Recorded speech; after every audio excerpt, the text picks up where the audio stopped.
The morning sun peeked through the clouded windows of Joe's Corner Cafe as Mai balanced 3 plates of steaming breakfast specials along her forearm. The familiar scent of coffee and bacon filled the air, while the clinking of cutlery created its own little symphony.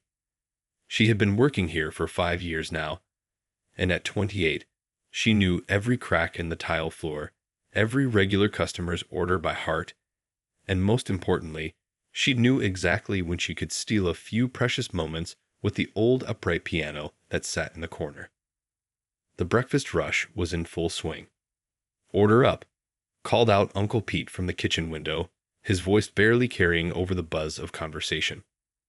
May grabbed 2 more plates of pancakes, expertly weaving between tables like a dancer who had performed the same routine 1,000 times.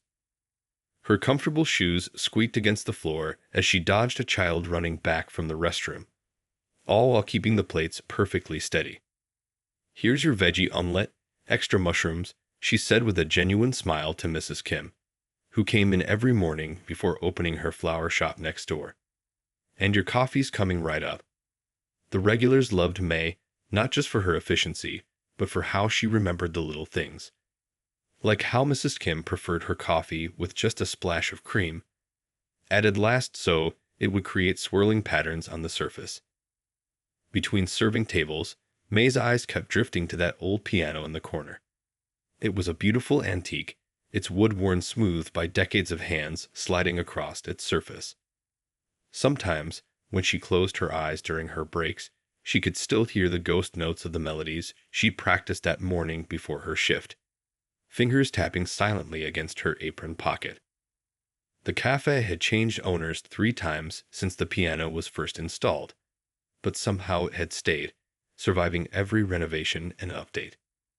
Most customers thought it was just for show now, a relic from when live music was as much a part of dinner as bread and butter. But Mai knew better. She knew about the slightly sticky E-flat key, and how the middle C had a tiny chip that would catch your fingernail if you weren't careful. She knew because every spare moment she had, she was there, teaching herself to play. Her phone was filled with piano tutorial videos, carefully organized into playlists for different skill levels. During quiet moments, she would prop it up against the coffee maker, watching how the instructor's hands moved, memorizing the patterns. Then, during her breaks, she would slip over to the piano and practice those same movements, her fingers dancing across the keys as softly as she could manage. Today had been particularly busy. A tour bus had stopped unexpectedly, filling every booth with hungry travelers. May's notepad was nearly full of orders, her pen running low on ink. But even as she rushed between tables, part of her mind was working through the new piece she'd been learning. Her fingers tapped out the rhythm on the side of her serving tray, counting beats between taking orders and delivering plates. A loud crash from the kitchen made everyone jump. "I'm okay," called out Uncle Pete, followed by the sound of pans being restacked. May used the momentary distraction to catch her breath, leaning against the counter. That's when she heard it, someone humming the exact melody she'd been practicing all week. She looked around and spotted Mr. Wu, an elderly regular who always ordered the same thing: rye toast and 2 soft-boiled eggs. He was absent-mindedly humming while reading his newspaper, completely unaware that he'd just connected with May's secret world. The breakfast rush would soon give way to the quieter late-morning hours. May glanced at the clock. Just 30 more minutes until her break. 30 minutes until she could sit at that piano, take out her carefully hidden sheet music, and practice the piece she'd been dreaming about all morning. For now, though, there were coffees to refill and orders to deliver. But with each step, each movement around the diner, she was composing her own symphony of service, dreaming of the moment when she could transform from server to musician, if only for 15 precious minutes. The afternoon sun streamed through the cafe windows, casting long shadows across the checkered floor as May refilled sugar dispensers. The lunch rush had ended, leaving behind the peaceful lull that she had grown to treasure. Her fingers moved automatically, unscrewing caps and pouring sugar, while her mind wandered to the melody she'd been working on since dawn. The tune had come to her during her morning shower, a simple sequence of notes that felt like raindrops on a window. She'd been humming it all day, adding little variations each time, like a painter adding touches of color to a canvas. As she worked, she unconsciously tapped her foot to the rhythm she was hearing in her head. "There you go again," said Lynn, her coworker, with a knowing smile as she wiped down nearby tables. "You've got another song stuck in your head, don't you?" Lynn had been working at Joe's Corner Cafe for even longer than May, and she'd watched her friend's musical obsession grow day by day. "One of these days, you're going to have to let me hear what's going on in that mind of yours." May just smiled, continuing to hum while arranging clean silverware into neat rows. The truth was, she'd been composing her own songs for months now, recording them late at night on a weathered keyboard she'd found at the local thrift store. Her tiny apartment had barely enough room for it, wedged between her bed and the window, but it was her treasure. She'd covered the keys with cloth at night so she could practice without disturbing her neighbors, her fingers dancing silently in the darkness. The cafe's old radio played softly in the background, some generic pop song that Mai had heard 100 times before. But in her mind, she was arranging it differently, changing the chord progressions, imagining how it would sound with just a piano and perhaps a soft drum brush. Her notepad, usually filled with coffee orders and special requests, now had its back pages covered with hastily scribbled musical notes and lyrics. "Order for table 7. Uncle Pete's voice broke through her musical daydream. May tucked her notepad back into her apron pocket and grabbed the plate of golden brown French fries and a club sandwich. As she served the food, she noticed an elderly couple at the next table watching the piano in the corner with interest. "That piano's been here since we first started coming to this place," the woman said, catching May's eye. "Used to be, there was music here every weekend. Such lovely times those were." Her husband nodded, his eyes crinkling with memories. May's heart beat a little faster. She wanted to tell them about her own relationship with that piano, about the hours she spent learning its personality, about how she'd finally mastered that tricky passage in the piece she'd been practicing. Instead, she just smiled and asked if they needed more coffee. During quiet moments between serving customers, May would sometimes stand near the piano, pretending to clean nearby tables while actually working out fingering patterns on her serving tray. She discovered that the distance between the edge of the tray and its center was almost exactly the same as an octave on the piano, letting her practice hand positions while looking like she was just adjusting her grip. The afternoon regulars had gotten used to her humming as she worked, though none of them knew these weren't popular songs she was singing. They were her own compositions, little pieces of her soul set to melody. One tune was about the sunrise through the cafe windows, another about the rhythm of the kitchen during rush hour, and her favorite was about dreams taking flight, though she hadn't quite figured out the ending for that one yet. Her phone's playlist had grown enormous over the months. Tutorial videos, concert performances, theory lessons. She'd watch them on her bus ride to work, her fingers moving in her lap as if playing an invisible keyboard. The other passengers probably thought she was texting, but May was actually practicing Bach and Beethoven, converting classical masterpieces into muscle memory. As the afternoon wore on, May looked forward to closing time, when she could finally sit at the piano properly. She had a new piece she wanted to try, something that had come to her while watching a young couple earlier that day. They had been sharing a slice of apple pie, laughing and talking in whispers, and somehow their joy had translated itself into music in her mind. She could already hear how it should sound, warm and sweet, with a gentle swing that mimicked their swaying movements. The kitchen radio crackled with static before settling on a new station. Mai adjusted her apron and picked up another coffee pot, ready to make her rounds. But even as she moved between tables with practiced ease, in her mind, she was sitting at a grand piano on a spotlit stage, sharing her music with the world. For now, though, she had customers to serve and tables to clean, but always with a melody in her heart and a rhythm in her step. The stars were just beginning to peek through the evening sky as Mai finished wiping down the last table at Joe's Corner Cafe. Everyone else had gone home. Even Uncle Pete had left early, complaining of a sore back. The only sounds were the gentle hum of the refrigerator and the occasional car passing outside. This was her favorite time, these precious moments after closing when she could finally be alone with the piano.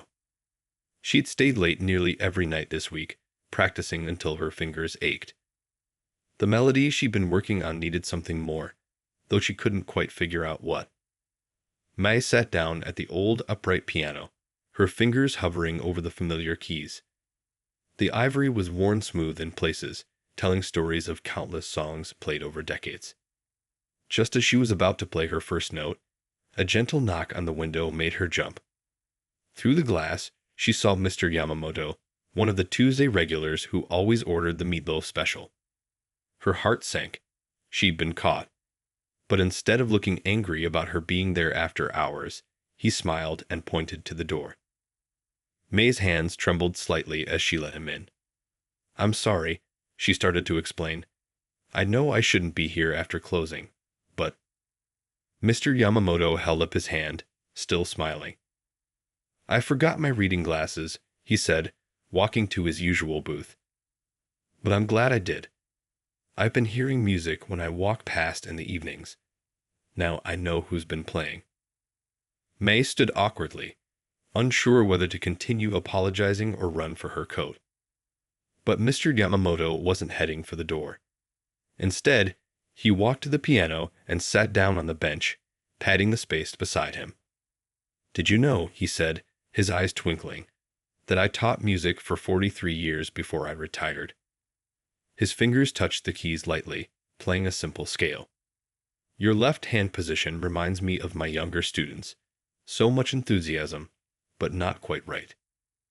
Mai's embarrassment slowly turned to curiosity as Mr. Yamamoto began explaining proper hand positioning. He showed her how to curve her fingers, how to relax her wrists, how to let her hands float above the keys like leaves on water.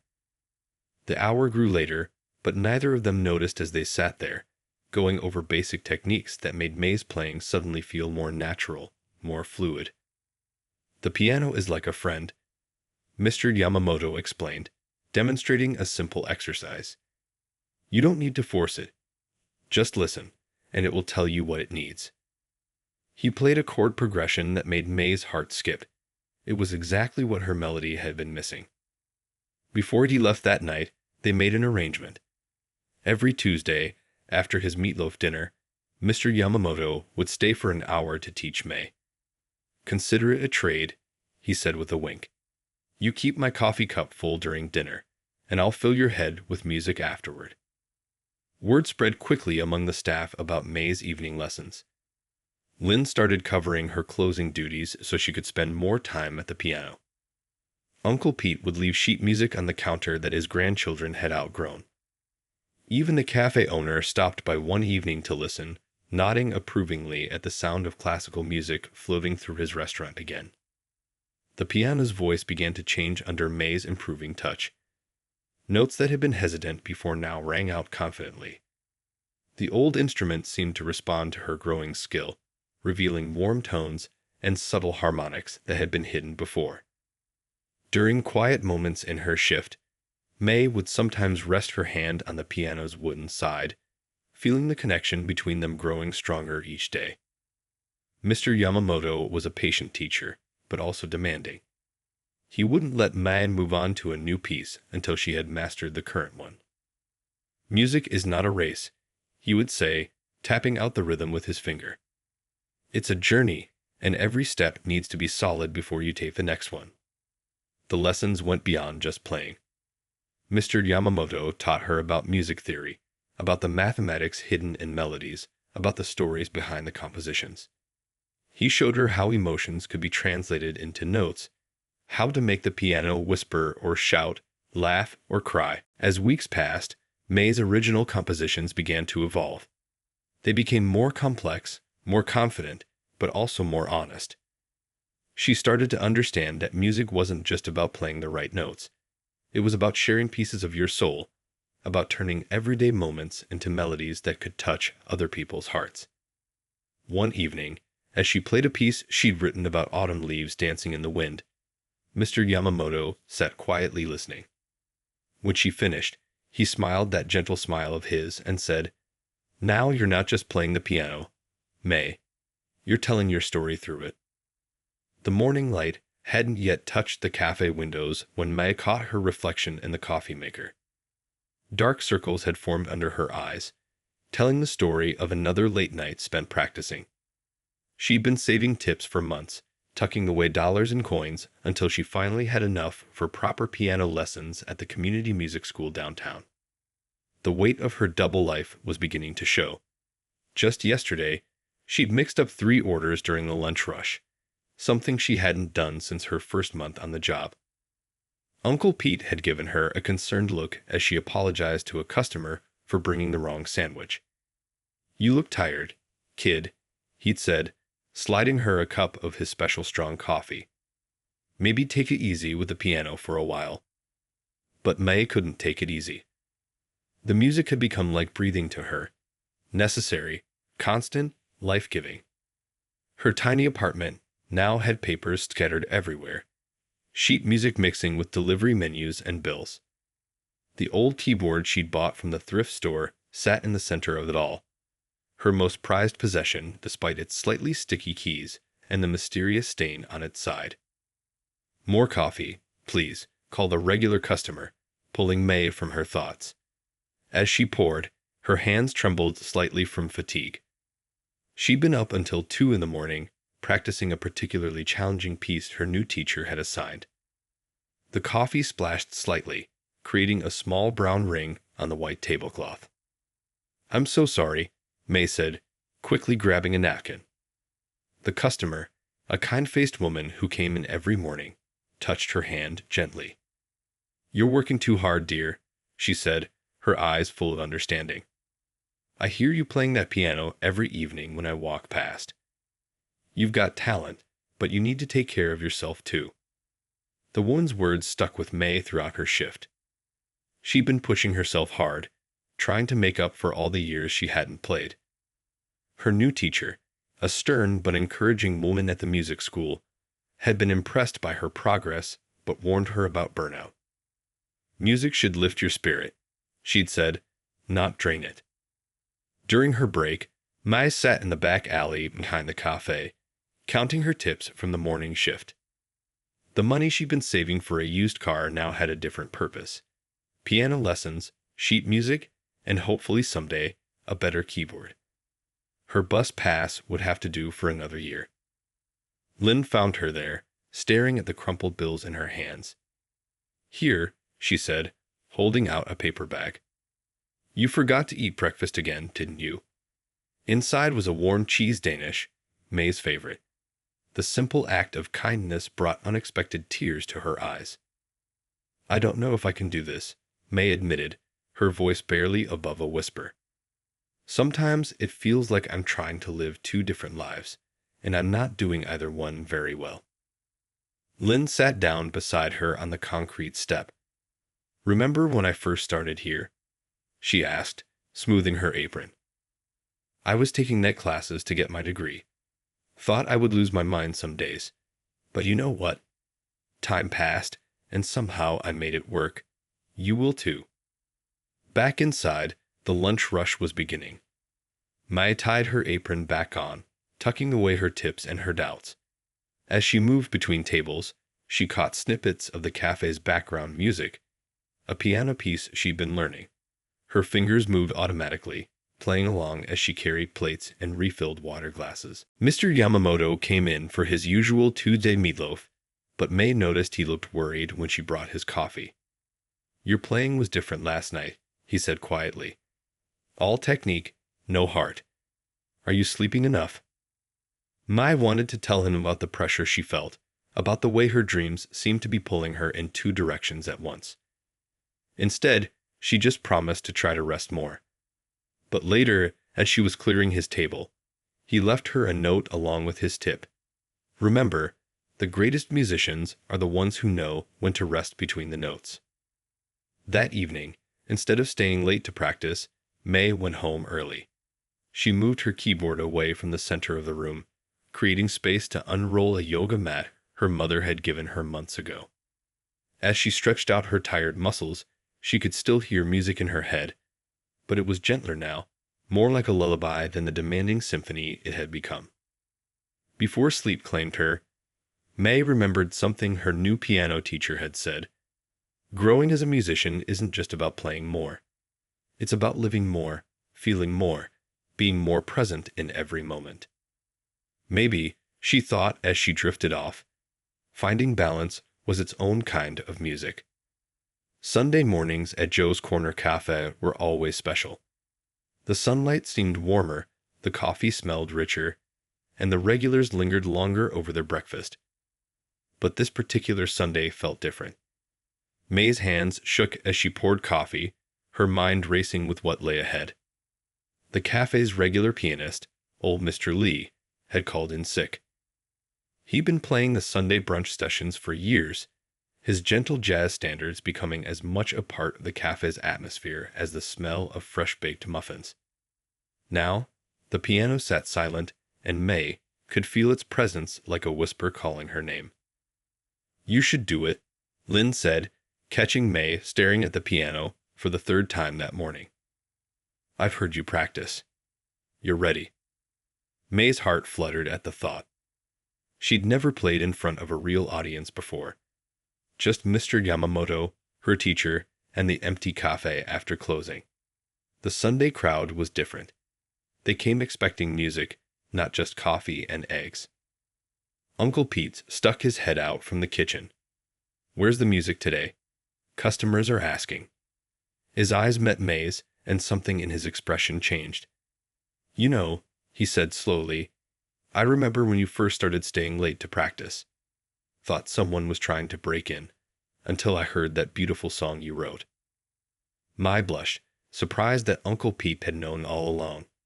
She looked around the cafe, at the regular customers who'd been unknowingly listening to her practice for months, at Lynn's encouraging smile, at the sunlight streaming through the windows like a spotlight on the piano.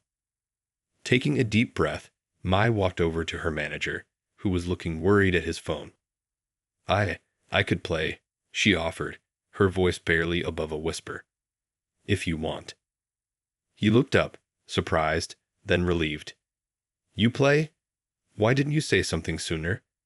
The morning's just not the same without music." Minutes later, Mai found herself sitting at the piano, her apron still on, her notepad still in her pocket. The cafe had gone oddly quiet, everyone turning to watch as she placed her hands on the keys. She closed her eyes, remembering Mr. Yamamoto's words. "Let the music tell your story." The first notes were shaky, but as she played, something magical happened.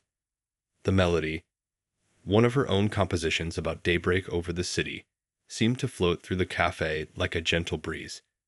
She could feel the tension leaving her shoulders, her fingers finding their rhythm, her heart settling into the music. When she opened her eyes, she saw Mrs. Kim from the flower shop frozen in mid-sip, her coffee cup halfway to her lips. The young couple by the window had stopped their conversation, their hands intertwined on the table. Even Uncle Pete had come out of the kitchen, wiping his hands on his apron as he listened. Mai moved from her own composition into one of the classical pieces Mr. Yamamoto had taught her, then seamlessly into a popular song she'd learned to play by ear. The music flowed naturally, as if it had been waiting all this time to be released. "That's our Mai," she heard someone whisper. "Our waitress." The morning passed in a blur of music and applause. Customers who usually rushed off to Sunday errands stayed, ordering second cups of coffee. Others came in from the street, drawn by the music drifting through the open door. Mai played for almost 2 hours, surprised to find that her hands weren't tired at all. When she finally stood up, the cafe erupted in applause. Her face flushed with joy and embarrassment as regular customers came up to congratulate her. Mrs. Kim hugged her, saying something about hidden talents and proud moments. But it was the man sitting in the corner who changed everything. He'd been writing in a small notebook while she played, and now he approached her with a business card in hand. "I own the Blue Note Cafe down on River Street," he said. "We showcase local musicians every weekend. Would you be interested in playing a set?" Maya stared at the card in her hand, her heart racing. The Blue Note was a real music venue, where serious musicians performed. Before she could doubt herself, she heard Mr. Yamamoto's voice in her head. "Music is about taking chances." "Yes," she said, surprising herself with the confidence in her voice. "Yes, I would love to play." As she went back to her serving duties, everything felt different. The plates and cups made their own kind of music as she worked. Customers smiled at her differently, seeing her not just as their reliable waitress, but as an artist who had shared her gift with them. That evening, as she cleaned the piano keys with extra care, May realized something important. She hadn't just played music today. She'd finally let people see her true self. The shy waitress and the passionate musician weren't two different people after all. They were both part of who she was, and for the first time, she felt completely whole. Word spread quickly about the waitress who could make the old cafe piano sing. May noticed more customers lingering over their coffee, especially during her shifts. Some would slip her notes along with their tips, requests for songs, encouraging messages, and sometimes even business cards from local venue owners who'd heard about her playing. The Blue Note Cafe performance was scheduled for a Friday evening, 2 weeks away. Mai practiced during every spare moment, her fingers dancing across the cafe piano during breaks, then continuing late into the night on her keyboard at home. The neighbors had stopped complaining about the music. Now they would leave their doors slightly open to listen. "You need something special to wear," Lynn insisted one afternoon, dragging May to a thrift store after their shift. They found a simple black dress that made May look more like a performer than a waitress. The price tag made her wince, but Lynn wouldn't let her leave without it. "Consider it an investment in your future," she said with a knowing smile. Mr. Yamamoto came by more often now, not just on Tuesdays. He'd sit at his usual table, drinking tea and listening as Mai practiced during quiet moments. "Your music has changed," he observed one day. "It's stronger now, more confident, but don't forget to let it breathe." The owner of Joe's Corner Cafe had started advertising their Sunday brunches featuring live piano music by May. Regular customers who'd known her only as their reliable waitress now requested specific songs. She noticed how elderly couples would dance slowly by their tables when she played old love songs, and how young parents would sway with their children to her gentler melodies. The night of her first Blue Note performance arrived too quickly. The cafe staff had arranged their schedules so they could all attend. Even Uncle Pete closed the kitchen early, something he'd never done before. "Can't miss our girl's big night," he said gruffly, trying to hide how proud he felt. May's hands trembled as she stepped onto the small stage at the Blue Note. The lighting was different here, more focused, more intentional than the warm sunlight she was used to at the cafe. She smoothed her new dress and took a deep breath, remembering all the mornings she'd spent dreaming of this moment while serving coffee. Her first few notes were hesitant, but then she spotted familiar faces in the crowd. Mrs. Kim from the flower shop was there, sitting with Lynn and some other cafe regulars. Mr. Yamamoto sat near the front, his eyes closed as he listened, nodding slightly with the rhythm. Seeing them gave her strength, and suddenly the music flowed naturally, filling the room with stories of dawn deliveries, quiet moments between rushes, and dreams taking flight. When she played one of her original compositions, a piece inspired by the sound of rain on the cafe windows, she heard gentle gasps of recognition from her regular customers.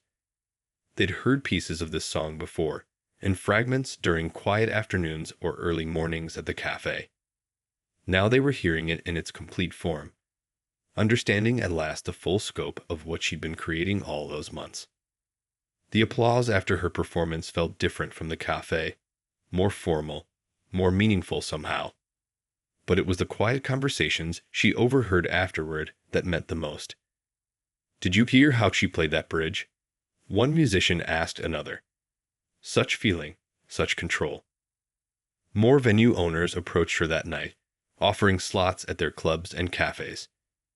A local music teacher handed her his card, offering to help her record some demos. Mai carefully tucked each card into her purse, her mind spinning with possibilities she'd never dared to imagine before. The next morning, she was back at the cafe, serving breakfast as usual. But everything felt different now. Customers who'd been at the Blue Note greeted her with newfound respect. Others who'd heard about her performance asked when she'd be playing again. Her notepad now had gig dates written alongside coffee orders. A young girl came in with her mother that morning and watched May with wide eyes. "Mom says you play the piano," she said shyly as Mai poured their juice. "I just started taking lessons." May smiled, remembering her own beginnings. "Would you like to see the piano?" she asked. The girl nodded eagerly, and May spent her break showing her how to position her hands on the keys, just as Mr. Yamamoto had shown her. The girl's mother took a photo of them at the piano, and May realized she was no longer just a waitress who played music. She was becoming a musician who happened to serve coffee. The evening air was thick with excitement as May stood outside Joe's Corner Cafe, looking at her name written in chalk on the sidewalk board. Tonight, album release party. May's Coffee, Keys, and Dreams. All welcome. Her first album, recorded over countless late nights at a small local studio, was finally ready to share with the world. A year had passed since her first performance at the Blue Note. That single night had sparked a chain of events she could never have imagined while serving morning coffee. Local radio stations had picked up her music. Small venues around town had become regular stages for her performances. But tonight, she was back where it all began. The cafe had been transformed. Lynn had spent hours hanging fairy lights from the ceiling, making the old space sparkle like starlight. Uncle Pete had outdone himself with a spread of finger foods that covered 3 tables. The old upright piano stood proudly in its corner, polished until it gleamed, sharing space with the new digital keyboard she'd saved up to buy. "It looks magical," a voice said behind her. May turned to find Mr. Yamamoto, dressed in his best suit, holding a small wrapped package. "Just like your music." She hugged him tightly, remembering all those Tuesday evening lessons that had changed her life. People began arriving. Regular customers from the cafe, musicians she'd met along the way, fans who discovered her at various venues around town. Mrs. Kim brought flowers from her shop, filling the cafe with the scent of lilies and roses. The young girl who'd watched May play months ago came with her mother, clutching a copy of the album she'd bought with her pocket money. Mai moved through the crowd in her new blue dress, no longer wearing an apron, but still carrying the warmth and hospitality she'd learned from her years of serving. She found herself telling stories about how different songs were born.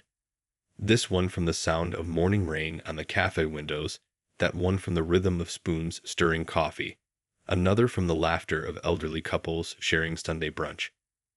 When it was time to perform, May sat at her old friend, the cafe piano. Her fingers found the keys that had first taught her to play, the slightly sticky E-flat, the chipped middle C. The room fell silent as she began to play Morning Sunrise, the first song she ever composed, now professionally recorded for her album.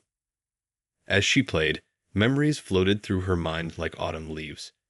The early mornings practicing before her shifts, Mr. Yamamoto's patient guidance, Lynn covering for her so she could squeeze in extra practice time, Uncle Pete's special coffee that kept her going during long rehearsals. Each person in the room had played a part in her journey. Between songs, May shared the stories behind her music. She told them about the day she'd first dared to play for the Sunday brunch crowd, about her nervous debut at the Blue Note, about the regular customers whose daily lives had inspired so many of her compositions. Her music had grown from these moments, these connections, these simple but profound human interactions. The highlight of the evening was a new piece she'd written especially for this night, called Full Circle.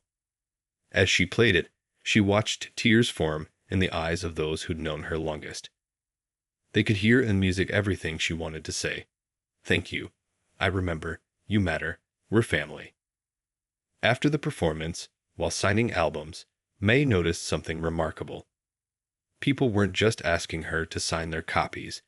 They were sharing their own stories with her. A young waiter told her how he was teaching himself guitar after work. An elderly man spoke about returning to painting after retirement. Her music had become more than entertainment. It had become permission for others to pursue their own dreams. The cafe owner approached her near the end of the evening, smiling as he watched her talking with guests. "You know," he said, "we're keeping your name on the Sunday brunch schedule.